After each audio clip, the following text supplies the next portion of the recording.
با فکر که دیگه ما رو نمی‌بینید. باید جانتی نمی‌ده سعی خیلی زنگ بگیم تو دفعه درست کردیم. الو. رحمت. نظر رحمت. آخه کلا. باید تا کلتا ایجا به دو توته. ایجا توته نگه. ببین. گفتی چا کنم؟ چاکم گفتم شروع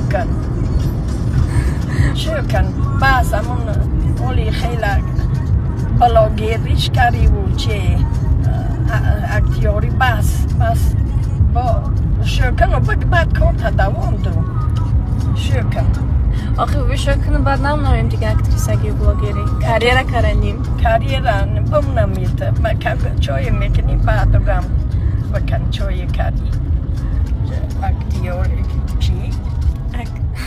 بلاگیری؟ نه اکتریسگی؟ همه چی؟ کاریره؟ کاریری اینه ببین مرا گفته که پرا وجه زم و شوک چه میکنی دیگه بلاگیری و اکتریسگی؟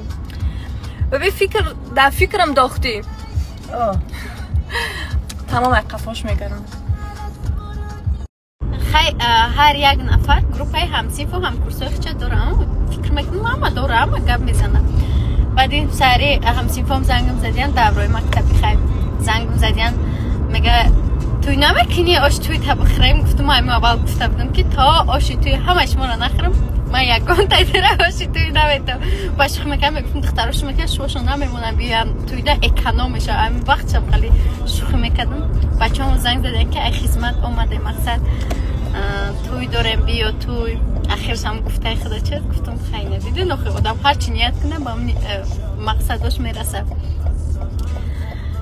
لحظه زور بود به حد با همون عذاب و رنج و همه کمبودیاش دوره استودنتی و طلبگی با همون ویاش بگیم چیه شیرینه هر یک چیزه در وقتی خودش قدر کردن در کار باور کن همه چی خودش سلام دوستان عزیز ما اینجا ببینیم خطی راه در رفته استیم نیم ساعت چید ما راه داریم ببینیم یک دهن گب نزده ببین چی یک اون گب نگفته ایسته خب کرای سر مزش نیست خیلی تقسیم کرای چون خب کرایش ایسته ترس میایی ایمی چی ترس می؟ تقسیم دا میرفتیم نه میگه که چند قدی با تاکسی میرفتیم ایما به تاکسی هم که آسته های کرده استم چی تو میگه میتونی نتونی هزار احمد ببی این قابندی کردیم در نظرتی نتو خیلی میشوم سرم در کنم آیز دختر میریم خوارجانی و شریمه اوزم چه یه بله اسمع چی سبتانی تو فراموش کرده